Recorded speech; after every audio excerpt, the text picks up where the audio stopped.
Good morning. This is Susan Key, and today I have the tremendous honor of speaking with the two sons of a Korean War hero. And the Korean War hero is U.S. Air Force Major Samuel Porter Logan Jr. And he is still missing from the Korean War. And as a matter of fact, he was shot down 71 years ago this week. So this is a very appropriate timing, I think, to honor him and to tell his story. So I want to welcome David and Mike this morning to this interview. Thank you both for your time today. Thank you. And I want to start off by expressing what is really in my heart. And that is a mix of sorrow and gratitude for you and all the families who have lost loved ones in the Korean War. I know that I am here alive and free today because your father and so many brave Americans made the decision to fight for another's freedom. And I am alive and free as a testimony to his courage and to his sacrifice and to his legacy. And the fact that millions of Koreans are alive today, free, living in a prosperous South Korea, is a testament to great Americans like your father, Samuel Logan Jr. So I just want to express my heartfelt gratitude and also my condolences for a lifetime of pain that you have carried. Nothing could replace the absence of your father in your lives. And I am so sorry for all that the Korean War has caused to your family in terms of pain. But I hope that today we can help honor your father and honor your family and what so many families are still experiencing who are still missing their loved ones. So with that, I want to share a short story of what my mom remembers from the Korean War. There was a day when she was leaving Seoul with her family. The Chinese were coming down. This was January 51. So this is when the Chinese came in across the Yalu River in the winter of 1950, and they had overtaken all the US Army and ground troops, and then now they were pushing towards Seoul. So they had to get out of Seoul. And so they had all their belongings on a cart, her baby brother, her older sister, and her parents, and they were just on foot trying to get out of Seoul. And she heard a buzzing of a plane overhead. And she looked up and she saw an American star on the side of the plane. When she saw that American star, she thought, wow, the good people are here to save us. And those simple sentiments that she felt, I still feel. That the good people of America came to save us, and they did. And so I always tell the story to Air Force families because that is a very vivid memory that my mom has, and how absolutely relieved and thankful she felt when she saw these good people come and save her. So I just wanted to share our side of the story with you a little bit of what your father may not have seen, what your family may not have thought about, but what we absolutely felt. And what we still feel today is that level of gratitude that somebody came to help us and save us. And if not for your father and so many like him, I wouldn't even be sitting here today speaking with you. So I cannot even express to you in words how humbled and grateful I am to be speaking with you. So with that, I want to get started and give everyone a short summary of your father's story, and then we'll go into a conversation and some questions for both of you. So I'll read this short service story that Mike wrote for me. Major Sam Logan Jr. was a pilot of a B-29 Superfortress, nicknamed Little Mike. So that bomber plane was nicknamed after Mike Logan, his youngest son. This bomber plane was severely damaged by anti-aircraft fire while making 19th bombing run on their last target on September 9th, 1950 in North Korea. So that was 71 years ago this week. They were making this 19th bombing run. As crew members were blown from the aircraft like confetti in a windstorm, 5 parachutes were observed to open. In November 1950, the wreckage was located by Graves Registration Service. Investigations resulted in recovery of remains of 3 of the 11 crew members. In November 1950, a news release by the Soviets carried a picture of the B-29 they claimed to have shot down, and also a picture of Captain Logan, the pilot. They claimed that they took him prisoner on November 1st, 1950. And information also received from the State Department on January 31st, 1951, indicates that Logan's name was scratched on the wall of a cell in a jail of the courthouse in Pyongyang, North Korea, with additions shot down September 9, 1950.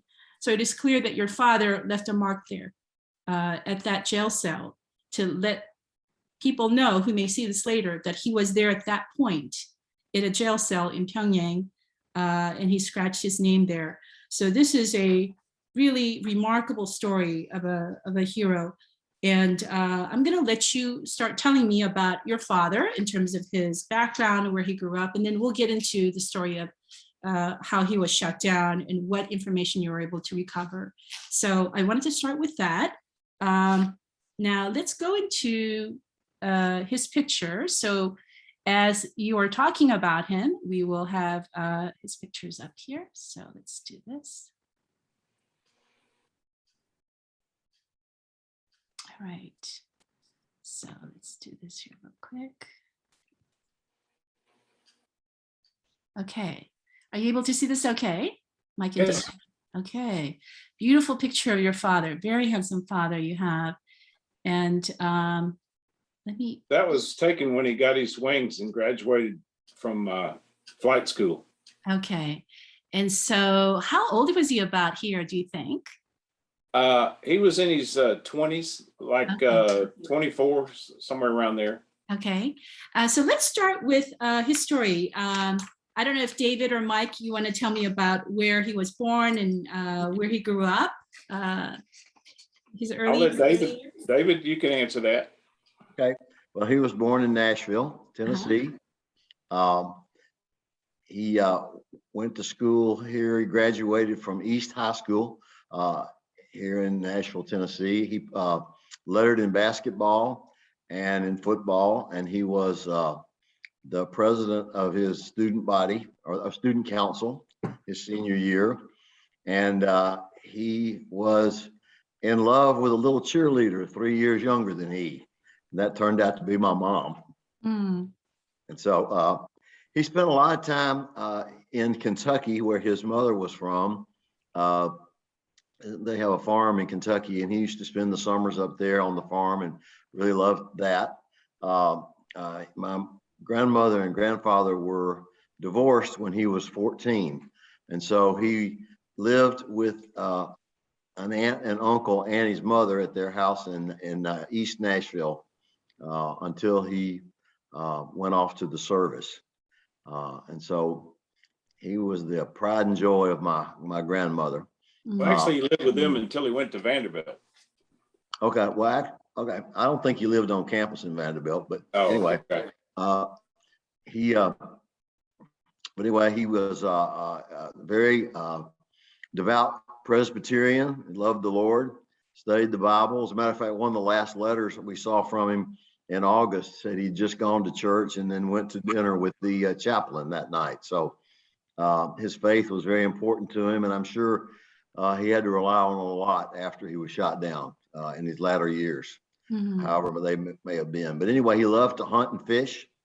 He was a very avid sportsman, as Mike and I both are. We've kind of taken that on as a family trait and trying to pass that on to our children. I don't know how much more about his past. Well, Mike, Mike, did you want to talk about your father studying at Vanderbilt, what he was doing before he went into the military? Well, he went to Vanderbilt, and he started in September of 1939, and he went for 2 years, and then he knew that the war was heating up, and he had already learned to fly and had a private pilot's license. And so after 2 years of Vanderbilt, majoring in engineering, he decided to enlist in the Army Air Corps. And so in September, October of 1941, he enlisted in the Army Air Corps. And that was the beginning of his pilot in flight, because he loved to fly. And so he knew that's what he wanted to do. And so he entered in September, right before December 1941, when Japan attacked Pearl Harbor. So he would have enlisted anyway by that time. Mm-hmm. An interesting note, my mother's father was the head mechanic for Capital Airways here in Nashville, and was very involved at the airport and with airplanes. And so my grandfather, Hull, was very helpful in getting his pilot's license while he was still in high school. And that's something not many folks did back then. That's right. So he had a pilot's license by the time he was in high school. And so it was your mom's father that got him interested in flying. Right. That's really fascinating.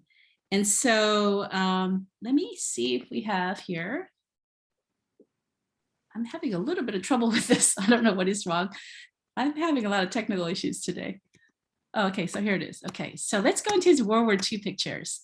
So here is, he was a lieutenant here, serving with as a World War II pilot. And what kind of an aircraft is this? Is this a B-28 as well? No, it's they C-47s or a DC-3. DC-3. Yeah, and they were flown commercially as DC-3s, and for the Air Force they were called C-47s. And so, but it's the same plane. It's just how it was finished out, whether it had seats in it or not. But they're still flying them today. They were great aircrafts, and they actually pulled gliders with them full of troops and landed gliders behind enemy lines full of soldiers. Mm-hmm. Now, can you tell me about where your father served, where his missions were? I know that he was in a lot of different places during World War II. He was stationed in England for a while. We had they flew out of England, and then they were transferred to North Africa, and they flew out of North Africa. And I think that last picture was from Algiers that you just had up, but that's during World War II. Mm-hmm. He was also he ran out of gas in World War II and had to go ditch his plane in the ocean, and was picked up by some Italian fishermen. And I just learned last week, I was contacted by the daughter of I guess a comrade of his who flew with him in World War II and kept a lot of his letters and pictures from World War II. And since her dad died a year ago, she's been trying to track down the families of his friends that he's kept up with all these years.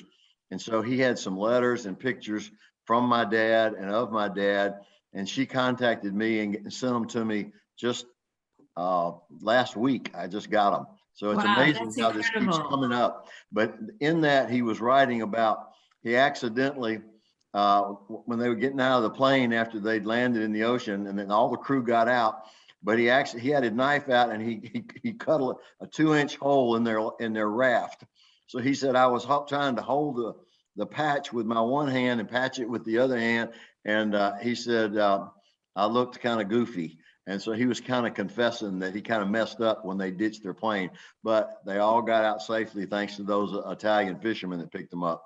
Well, I mean, he didn't do too bad if everybody survived. I mean, that's really incredible. I'd known a little bit about that crash landing because he still had a scar on his chin from when he landed in the ocean there, but I didn't know the details. But to get to read a letter in his own handwriting where he was describing in detail to his friend that he flew with was really kind of special. And that was just last week.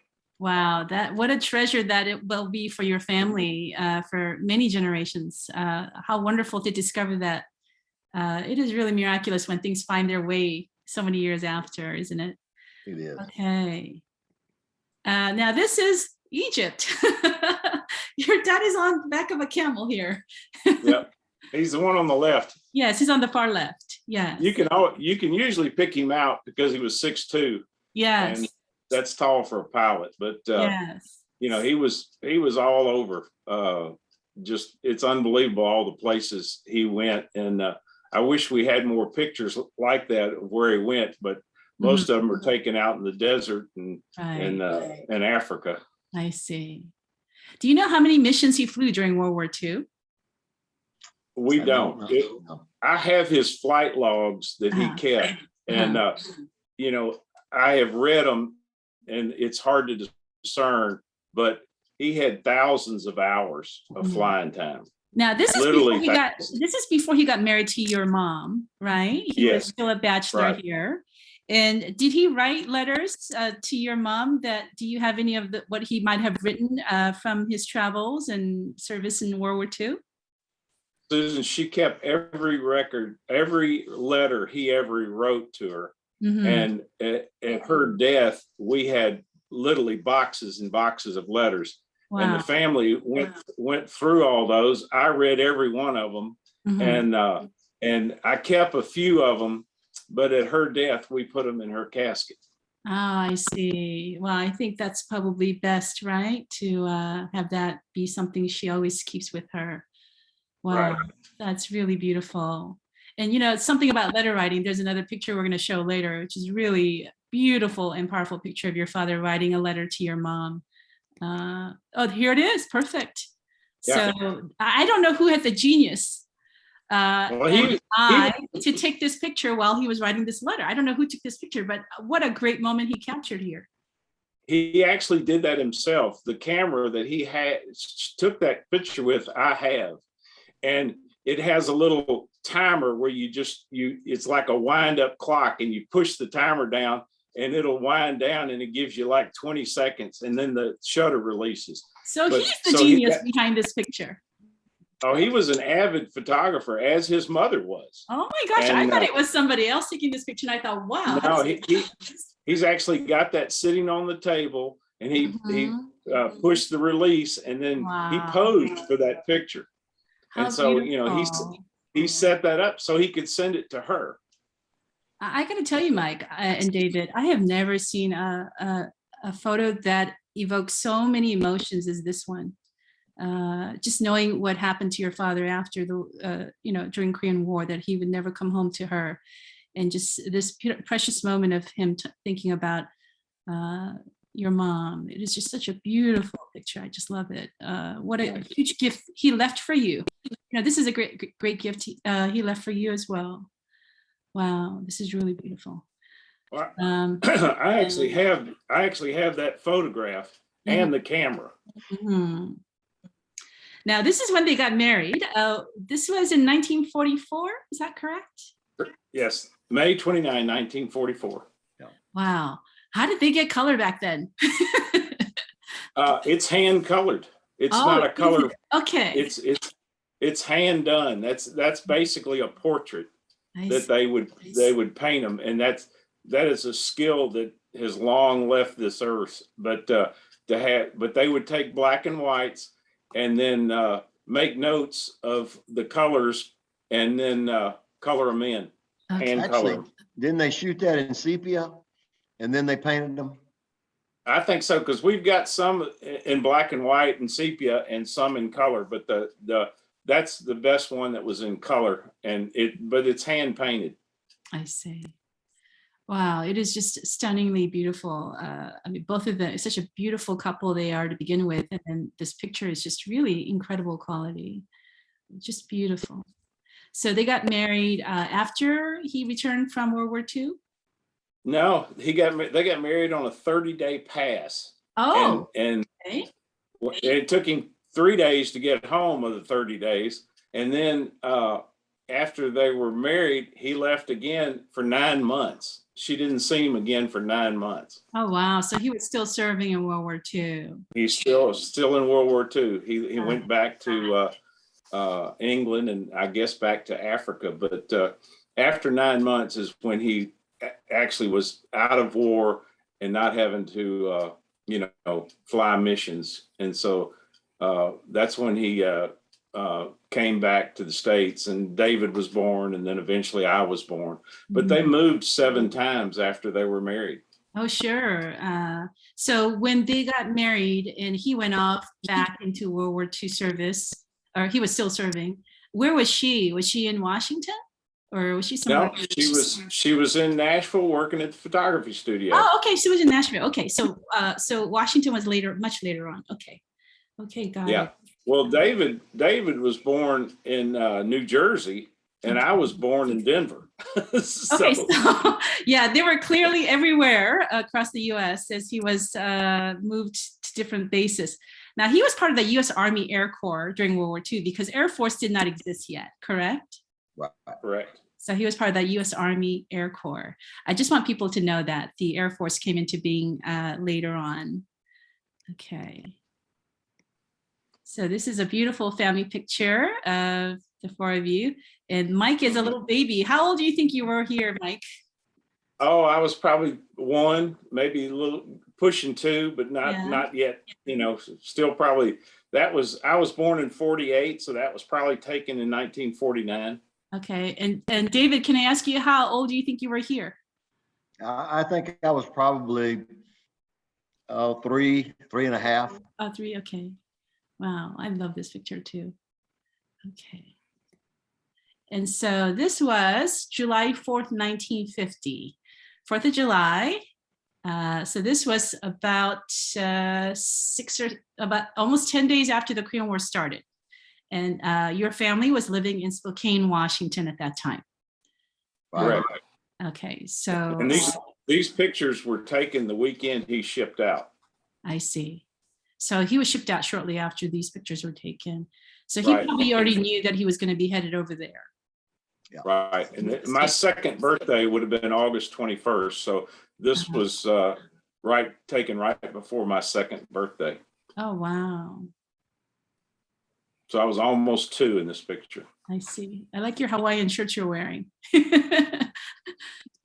right. Is that Hawaiian shirt you're wearing? Looks like it. Okay. Okay, so this is a color picture. Okay, so let's stay here, and then I'm going to go back here where I can, if I can figure this out. Okay, I totally.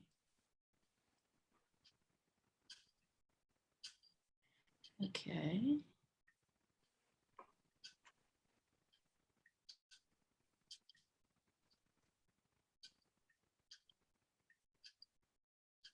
Okay. Where are we now? Are you there? I'm sorry. I'm here. We're here. Okay, I'm having a little bit of technical problem. Now it's playing the video, so let's go back. Okay, so are you there? Yeah. Yes. Okay, oh my goodness. This Zoom thing, I gotta figure this out. Okay, so we're back, and I am sorry for all that. Okay, so I'm gonna go through a couple questions now about Korea. So your dad shipped off to the Korean War. What do you think the timeline was when he left for Korea? It was July 1950. July 1950. So probably just a week or 2 after the war started. And where did he go off to? Well, he flew eventually ended up in Japan. They were stationed in Japan a while, and he was, he was shot down on his 19th mission. So he flew 18 missions out of Japan over North Korea. Right. And what I read in the case file from DPAA for your father is that he was at Yokota Air Base when he flew his last mission. So I don't know if that was the only air base he was in Japan, but Yokota Air Base is what's referred to in the case file. I think that's correct. Yeah. Okay. So it sounds like from what you described, he had flown, this was his, how many missions did he fly before he before he was shot down? He was shot down on his 19th mission. Okay, so he had already flown 18 missions between July and September, which is quite a lot. And just to give people an idea of what was happening in the Korean War in September, is that we were in a very precarious situation where North Korean forces had taken all of South Korea, and only a small perimeter near Daegu to Busan was all that was left of South Korea that was not taken by the communists. So it was a very small perimeter. This was before the Incheon landing. So the Incheon landing took place September 15th when MacArthur went and made the Incheon landing, cutting off any Korean forces from the rear, cutting their supply lines, and really turned the tide of the war. And then we were able to push out of the small perimeter. But when your dad was flying his last mission, we only had a very small perimeter of South Korea left. It was all taken by red communists. So because of that, I know that these missions, these fighter pilots and these bomber pilots had a very critical mission to destroy the enemy as much as they could from the air, because we had no ground. There was very little ground we had in the ground war. So Actually, I just want to give that. Actually, Susan, the flight that he was on, they were actually knocking out supply lines. They were looking out bridges and roads Yes. that were sending supplies to the south Okay. for the North Koreans. So before MacArthur came in, they wanted to cut off all the supplies to those troops and then come in and surround them and take them over. So they were not trying to bomb individuals. They were trying to knock out bridges and roads and supply lines. So your dad's mission could have been very well have been tied to preparations for Incheon landing. It was. It was, okay. So to kind of weaken the supply lines, and so that we would have as much success when we made the Incheon landing. Right. So I don't know which one of you want to tell me about the last mission, but let me ask you a couple of key basic questions about the B-29. How many crew members are on a B-29 typically? Do you know? There's 11 crew members. Mm-hmm. And, it was our biggest bomber. North Korea and Russia did not have big bombers or helicopters. And so they were extremely interested in personnel from those planes so that they could learn from them about the technology and so forth. It could fly at 30,000 feet and it was oxygen is pressurized and so forth. But they found out early on that they couldn't hit their targets at those high altitudes, even though they had the Norton bomb sites. They just weren't accurate, and so that's what forced them to fly lower altitudes to hit the bridges and the deep, the trains and the depots and so forth, and that's what they got in trouble with anti-aircraft, and also eventually the Chinese brought in fighters, and they were being attacked by fighter pilots, and but the armament on the B-29 was good and superior, and so even though they didn't have a lot of fighter protection themselves, they were able to for a while to fight off the Chinese pilots. Right, they had gunners on both sides, right, of the B-29. Yes. They had them all over. They had them all on over. the tail. They had them on the tail, on the sides, on the top. They had guns everywhere on that. Oh, that's good. But because that's why they call it a flying fortress. That was the nickname of the B-29. I see. Yep. But it was also massive in size, wasn't it? And so yes. For that time, it was the largest aircraft out there. Right. So as Mike was saying, if you're having to fly low and close to your target, that is really exposing yourself to enemy anti-aircraft fire. And Right. that's what happened, right? So which one of you want to tell me about the last mission in detail about what happened on the day of September 9th, 1950, when your father's B-29 went down? By the way, the B-29 that your father was flying was nicknamed Little Mike, named after his youngest son, Mike here. I think it may have been the other way around. I think he was flying Little Mike and he named his second son Mike because of that. Okay. Which is funny because my real name is Thomas Michael, but I've gone my whole life as Mike. Uh-huh. Okay. But I think Little Mike, the aircraft, existed before I did. I'm pretty sure it did. And the reason I knew that is because Joe knew who was the mechanic that I met when Fifi, the only flying B-29, came to the Memphis area, I met Joe New, who was a mechanic and had worked on Little Mike, and this was long before 1948. Right. So let me share the screen again, and let's show everyone the B-29 Little Mike and the crew. So let's see here.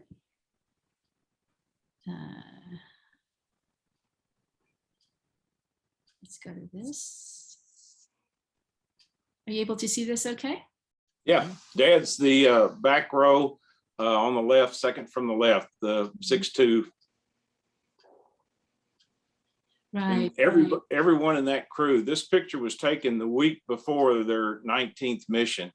And everyone in that picture was in the crew that was lost, except the gentleman on the far right back row who had broken his arm. He actually fell down the ladder coming out of the cockpit and broke his arm. And so he was out of commission, so he didn't make that flight, that final flight. Right. So 1, 2, 3, 4, 5, 6, 7, 8, 9, 10 of them were on the flight. No, there was actually 11. Somebody else replaced him. Oh, okay, I see. Yeah. They replaced him. Okay, so there was always an 11 crew. There's the B-29. Okay, so let's see here. Here's another picture with all the names. We had Captain Zane Hoyt, Captain Samuel Logan, Major Marvin Spence, Captain Ernest Euler, Staff Sergeant Kenneth Williamson, Sergeant William Faith, Staff Sergeant Harrell, Staff Sergeant Cherry, Holt, and Duncan. I just want to say their names because I know all of them are gone, and this may be the only time their name gets spoken, and I want to acknowledge their sacrifice as well. I don't know which one of the gentlemen has the sling that was not on this, and he would probably still be alive today. Do you know what happened to him? Were you able to find? No, I think he was eventually killed in Korea too. Also. Oh, he was. I see. Sorry to hear that. So all of them are lost that are on this list. And David and I have actually been in touch with the Cherry family. They have a son that's about our age, and over the years we've been in touch with the Cherries. And what have you learned from them about your father, or anything that you didn't know that you want to share? No, exchanging information. David, can you address that? They didn't know much either. You know what? For the files on my dad and that whole crew were confidential, and nothing was released out of them immediately. As a matter of fact, my grandmother did not even know until she went to Washington, D.C. In like 1956 that my dad had survived being shot down, and that his name was written on that jail with the 2 dates on there. She had to dig that out herself. They did not disclose that information to her. And even up until 10 years ago or 11 years ago, when I would try to get more information about the file and everything, I kept getting from the Defense Department that this is classified files. And so they've only declassified a lot of that information. And like my father's picture with the Russian and all, I mean, the Russian journalist took after he was shot down, all that stuff was really only released about 10 years ago. And so I don't know why, but I thought, you know, after 40 or 50 years, what could be so secret? But the Cherries didn't have much information, and we never got much information. All we got was kind of roadblocks trying to find out what happened. All right, so let's step back a little bit and go back to the day that your father was shot down. From what you have learned from DPAA and your own research, what exactly happened and about the crash and everything else that happened afterwards? Can one of you take me through that? David, I'll let you answer that. Okay. Well, you can add to it too, because I'm not, you know, it's been 71 years since all this happened. So But from the affidavits from the pilots that were flying the same mission, that they had taken a hit in their number 2 engine, and that it was leaking fuel, and it was on fire, and the Captain Hoyt had given my dad orders to give everybody, put their parachutes on and get ready to bail out, and he was going to head west to the ocean to try to ditch in the ocean and maybe be picked up. And so they had made that turn when the plane exploded. That engine exploded, and they said it almost blew the plane in half, and then everybody was, the next thing they saw were 5 parachutes, and several people said they saw a 6th parachute, but it was on fire. But they did see 5 parachutes go down and actually land. 4 landed very close to the crash site, and 1 landed about, they said, 500 yards away. The plane came down in 2 pieces, and they were separated. They were 200 yards apart. That's 2 football fields apart. So there was definitely explosion that blew the plane up. And so, a lot of the people, they're not sure that only 5 of the 11 or 6 got out, and one of them's parachute was on fire. They said there was a lot of enemy activity and vehicles heading toward the crash site as the pilots flew around to verify that all of the parachutes did hit the ground, all the 5. And they said they were unable to drop. They used to have these packages of stuff to drop to downed airmen that had all kinds of survival equipment in it and radios and things like that. But they said we were unable to do that because we just didn't have any on board. Mm-hmm. And so then once they saw that the parachutes had hit the ground and that they were being approached by enemy soldiers very heavily on vehicles, they turned and left. So they all gave a report similar to that. Can you add anything to that, Mike? Is that pretty much? No, I think that's pretty much it. That and the fact that, we've got video evidence that he was captured, and the video evidence shows him with a North Korean soldier, and they've stripped him. He's in his BVDs, and he's obviously he's got a cut on his face, and he's obviously in distress. But and he was, we knew he was alive 2 months later because of the inscription in the jail cell that he had obviously scratched into the wall. But he was never seen by any prisoners in the POW camps and so forth. He was never seen because the prisoners were, the soldiers were taught to memorize faces and names of who you saw and where you were and so forth. But he was never seen again in any of the POW camps. Mm-hmm. Mm-hmm. Right. So it sounds like your father was captured and treated differently than the other ground troops that were taken to prisoners of war camps. Oh, absolutely. Yes. We feel most confident that he didn't stay in Korea very long. He was sent through China to Russia because, as I'd mentioned earlier, the Russians didn't have big bombers or helicopters, and they were very interested in pilots that flew big bombers and helicopters. Right. Well, it was actually a Russian photographer who was on the ground that took pictures of my dad and his smoldering aircraft. Mm-hmm. So the Russians were there. Yes. In addition to the Chinese. Yes, they were. And so they were very interested. Mike said this before. They were very